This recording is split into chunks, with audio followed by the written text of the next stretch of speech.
कम समय तो कम समय भितर आम अधिका काम करने पड़ो आ जो मैंने सत्संग को आसी लाभ ही लाभ क्षति जमा ना आप भावर सहित मो प्रभु कहते धन तू जब गोटे भावर सहित डाकू तो मुझे निश्चित तू जब गोटे कर्मधारा धर्मधारा को तू ग्रहण करू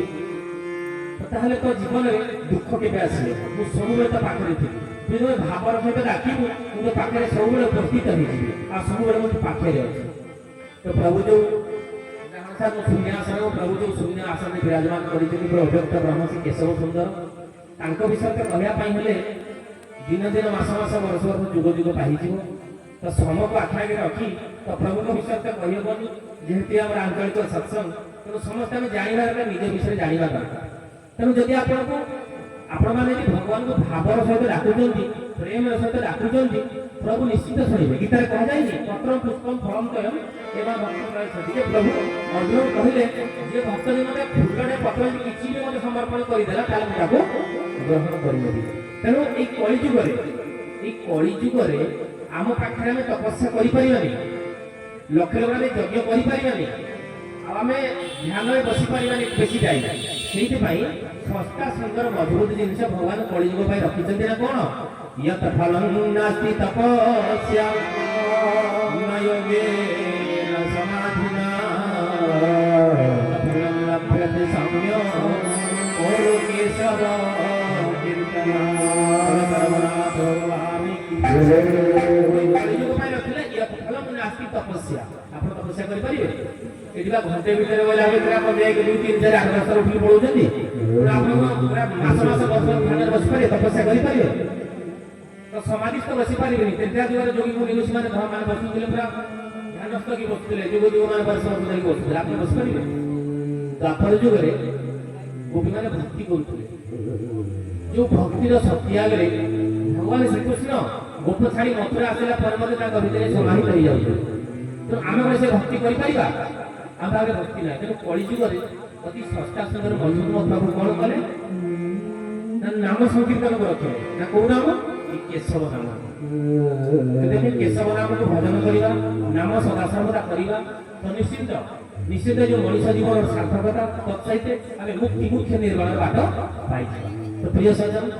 प्रत्येक भगवान कथा शुणा पूर्व तो चलतु या आम तन मन धन को पवित्र करने भगवान को मिली कीर्तन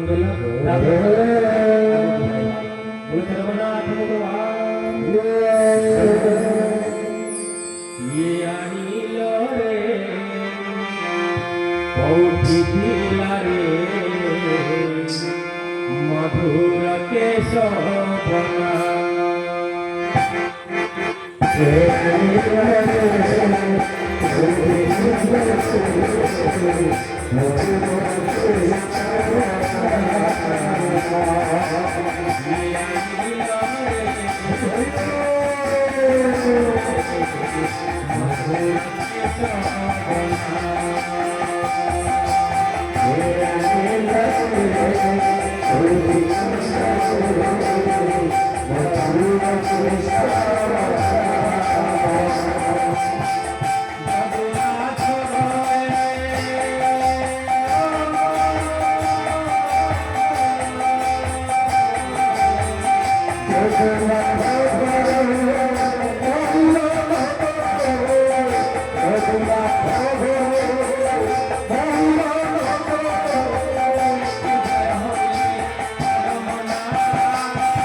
Oh,